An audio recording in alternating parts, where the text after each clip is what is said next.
start the next topic from our subject product and material management, and the name of our topic is value analysis. ठीक है, तो अगर हम बात करें वैल्यू एनालिसिस की क्या क्या होता है, वैल्यू एनालिसिस का क्या मीनिंग होता है, तो simply we can say the word we all are familiar with that meaning of value. क्या होता है भाई वैल्यू का मतलब? तो मूल्य, किसी भी चीज़ की अपनी क्या होती है, एक मूल्य होता है, अपना एक कीमत होती है। तो जब हम इस वैल्यू एनालिसिस की बात करते हैं तो हम क्या कहते हैं कि it is the identification and elimination of unnecessary cost. किसी भी प्रोडक्ट जिसको हम प्रोड्यूस करते हैं तो कुछ ना कुछ कॉस्ट उसमें क्या होती है, निहित होती है, कॉस्ट उसमें लगी हुई होती है। तो इस वैल्यू एनालिसिस की प्रोसेस के थ्रू क्या किया जाता है कि जो अननेसेसरी खर्चे हैं, जो अननेसेसरी एक्सपेंसेस हैं, उनको आइडेंटिफाई करके उनका पता लगा कि उनको क्या किया जाता है, उनको एलिमिनेट करने की कोशिश की जाती है कि भाई जहाँ जिस खर्चे की आवश्यकता नहीं है वहाँ पर उसको बचा लिया जाए, ताकि जो यूनिट कॉस्ट होती है पर प्रोडक्ट, जो यूनिट कॉस्ट होती है वो क्या हो जाती है, डिक्रीज हो जाती है। Overall unit cost is decrease and the consequently result of profit is increases. ठीक है, जब किसी भी यूनिट प्रोडक्शन का जो कॉस्ट होता है अगर वो डिक्रीज हो जाता है तो जो प्रॉफिट है वो क्या होने लगता है, इंक्रीज होने लगता है, क्योंकि कहीं ना कहीं कॉस्ट और प्राइस में रिलेशन है। हमें पता है कि भाई जैसे जैसे कॉस्ट बढ़ती है वैसे वैसे प्राइस भी हमें क्या करना पड़ता है, बढ़ाना पड़ता है। तो अगर एलिमिनेट कर दिया जाएगा अननेसेसरी खर्चों को, अननेसेसरी कॉस्ट को अगर एलिमिनेट कर दिया जाएगा, खत्म कर दिया जाएगा, तो जो कॉन्सिक्वेंटली रिजल्ट्स हैं प्रॉफिट के वो क्या होंगे, डेफिनेटली हायर होंगे। अब अगर हमें एलिमिनेशन करना है कॉस्ट का तो इसका सेकेंडरी फंक्शन क्या हो जाएगा, इसका सेकेंडरी यूज क्या हो जाएगा कि we can use the alternative option, we can use the designs of the things, we can use the different methods which will perform the same like the other things. कि भाई हम alternatives को इस तरीके से यूज कर सकते हैं, उनके डिजाइन और उनकी मेथड्स में हम चेंज करके बदलाव करके, और लेकिन रिजल्ट्स उसके सेम होंगे। तो आप खर्चों को क्या कर सकते हैं, कम कर सकते हैं।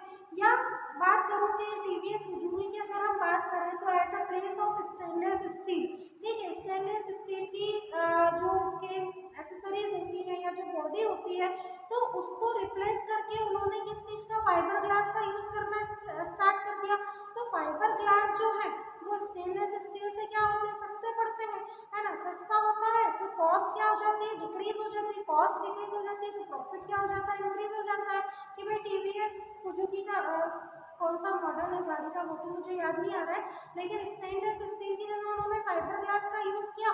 तो जो प्रोडक्ट की प्राइस थी, जिस भी प्राइस में वो स्कूटर बना होगा उसके रेट में क्या होगी, कमी होगी, क्योंकि स्टील महंगा पड़ता है फाइबर ग्लास की तुलना में।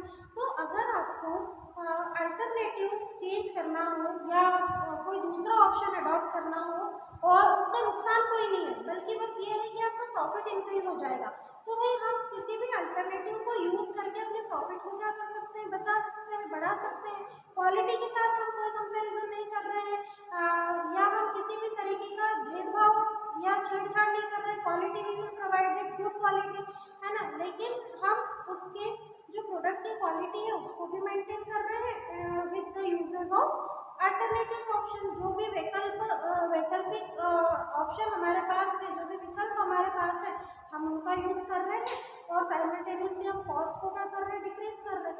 अगर कॉस्ट डिक्रीज हो रही है तो हमें ये बहुत अच्छे से पता है भाई कि प्रॉफिट बढ़ जाता है। तो इसका मतलब ये नहीं है कि आप प्राइस के साथ, आप क्वालिटी के साथ किसी भी तरीके का छेड़छाड़ करेंगे या क्वालिटी के साथ आप कॉम्प्रोमाइज़ करके चीज़ों को, कॉस्ट को कम करने के चक्कर में आप जो क्वालिटी है उसको कॉम्प्रोमाइज़ करके और बिगाड़ देंगे, है ना, प्रॉफिट बढ़ाने के चक्कर में। You have to maintain the quality also, you will never compromise with the quality of the product, you will choose the qualities of alternative same as like the real product। आप same product की quality के साथ alternative को ढूंढिए and providing the same services. तो उसमें किसी भी तरीके का मार्केटर का या जो प्रोडक्ट मैनेजर होते हैं या जो कस्टमर होते हैं उनका कोई भी किसी भी तरीके का नुकसान नहीं होता है, सिंपल वर्ड्स में। अब इसको एक एग्जांपल से मैं और समझा देती हूँ कि suppose a lady is going to the market for purchasing the tomato, ठीक है, वहाँ पर उसने देखा कि भाई 4 अलग अलग क्वालिटी के हैं, 50 रुपीज़ के जी है, 20 रुपीज़ के जी है, 25 रुपीज़ के जी है और 30 रुपीज़ kg है। ये उन्होंने 4 क्वालिटी के टोमेटो मार्केट में देखे। अब क्वेश्चन ये उठता है कि भाई why she will purchase the tomato, either it is 15 और 30, वो क्यों खरीदेगी, है ना। तो she will looking for the purpose, she will identifying the function कि किसी भी प्रोडक्ट की जो वैल्यू होती है, because our topic is value analysis, तो every product is having the value. हर प्रोडक्ट की क्या होती है, वैल्यू होती है। 15 रुपये किलो के भी टोमेटो हैं तो उनका भी वैल्यू है 25, 20, 30, सभी प्रोडक्ट की वैल्यू है, but as per the function कि why you want to use, आप उन्हें क्यों यूज करना चाहते हैं, what is the purpose behind using the different qualitative और अल्टरनेटिव प्रोडक्ट, उसकी पर्पस को आइडेंटिफाई करके then you will purchase it. Suppose हर लेडी, जो लेडी है उसके जो हस्बैंड के सपोज बॉस आ रहे हैं घर पे, and for serving the tomato as a salad in dinner, ठीक है, सैलेड के तौर पर उनको डिनर में आपको सैलेड टोमेटो के रूप में आपको देना है, तो definitely she will buying the 30 rupees kg tomato, क्योंकि उसका फंक्शन क्या है, फॉर सैलेड। अब उनको सैलेड के तौर पे अगर आपको देना है तो you will purchase the 30 rupees kg tomato.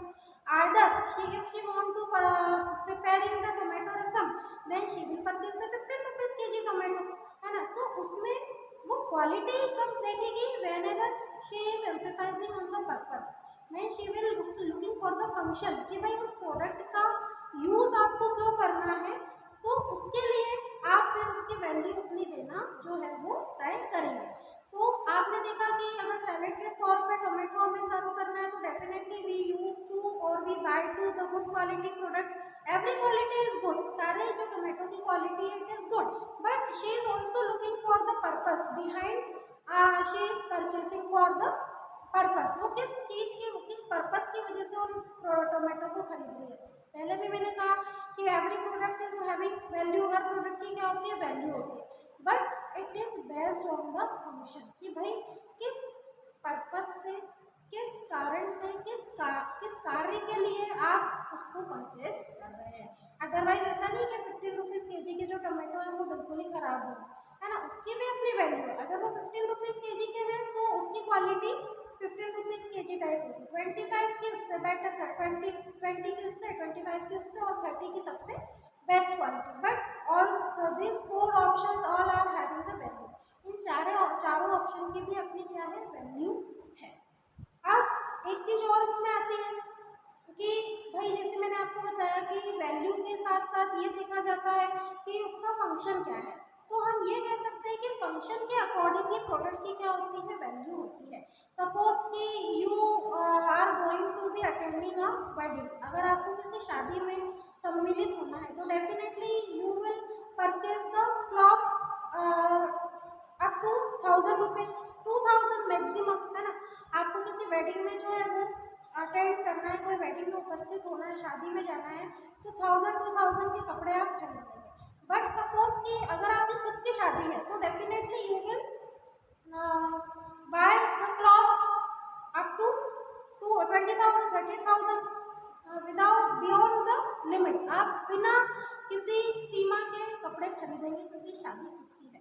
तो बात कंपैरिजन, एक छोटा सा एग्जांपल से मैं इलस्ट्रेट कर रही हूँ इन चीज़ों को, तो आप समझने की कोशिश कीजिएगा कि हर चीज़ की वैल्यू है, but it is depending on the purpose और we can say the function कि भाई किस फंक्शन या किस पर्पस से आप उस प्रोडक्ट को परचेज करना चाह रहे हैं। तो ये होता है स्टूडेंट वैल्यू एनालिसिस, जिसका जो मेन रीजन होता है it is identifying and eliminating the unnecessary cost for increasing the profit with the help of elimination of cost, overall cost, unit cost is also decreases if we are using the products or the design or the different methodology for using the product which is providing the same function, same performance, तो हमें फिर वहाँ ज़्यादा खर्चा करने की आवश्यकता नहीं होती। तो students it is known as a value analysis. अब हम चलते हैं फेजेस ऑफ वैल्यू एनालिसिस के कि भाई कौन कौन से चरण होते हैं वैल्यू एनालिसिस के। पहला है हमारा identifying the function. Every product is having the 2 functions. पहला होता है हमारा प्राइमरी फंक्शन और दूसरा होता है हमारा secondary function. So after completion the primary function, the product or the alternatives is switching on the secondary function. तो प्राइमरी फंक्शन पूरा होने के बाद ही सेकेंडरी फंक्शन पर जाया जाता है. Suppose the products are packaged, product की पैकेजिंग की जा रही है and the primary function is for the transportation. ठीक है, उसको हमको ट्रांसपोर्ट करना है, तो उसके पर्पज से हम क्या कर रहे हैं, we are packaging the product and the secondary function will be arise. कब होगा सेकेंडरी फंक्शन, क्या होगा, because we have to edit some the brand और the product detail on the packaging. तो whenever the primary and the secondary function is completed, then only the product is to be perform the real reason. तो जो भी product का real performance, जो भी product का performance है वो एज पर द प्राइमरी और सेकेंडरी फंक्शन होता है. तो सबसे पहले आपको प्रोडक्ट का फंक्शन आइडेंटिफाई करना बहुत जरूरी होता है कि what is the function, what will be the function of the product. अगर आपको किसी अच्छे पर्पज से, आपका पहला मैंने क्या कहा कि भाई आप प्रोडक्ट की पैकेजिंग कर रहे हैं, किस लिए कर रहे हैं कि हम उसको डैमेजेस से बचा सकें, हमको एक जगह से दूसरी जगह ट्रांसपोर्ट करना है, ये हो गया कि हमको बहुत अच्छी पैकेजिंग प्रोडक्ट की करना है. और सेकेंडरी क्या है, you have to edit the details of the product. आपको उसकी पैकेजिंग पर उसकी डिटेल लिखनी कि भाई मैन्युफैक्चरिंग डेट क्या है, इंग्रेडिएंट्स क्या है, एक्सपायरी डेट क्या है, कितनी क्वांटिटी है, किस चीज़ का ब्रांड है. तो इसके लिए इसका क्या हो गया, सेकेंडरी फंक्शन. तो वैल्यू एनालिसिस का पहला फेज क्या होता है कि आप किसी भी चीज़ के फंक्शन को आइडेंटिफाई करें.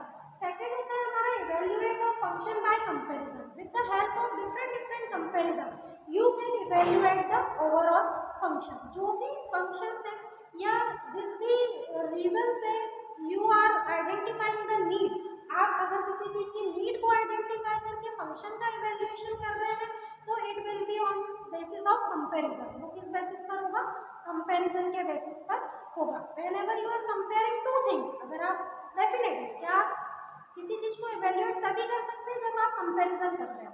कंपैरिजन ही नहीं है तो इवेल्युएशन कैसे होगा, क्वेश्चन इज अराइजिंग हियर ना.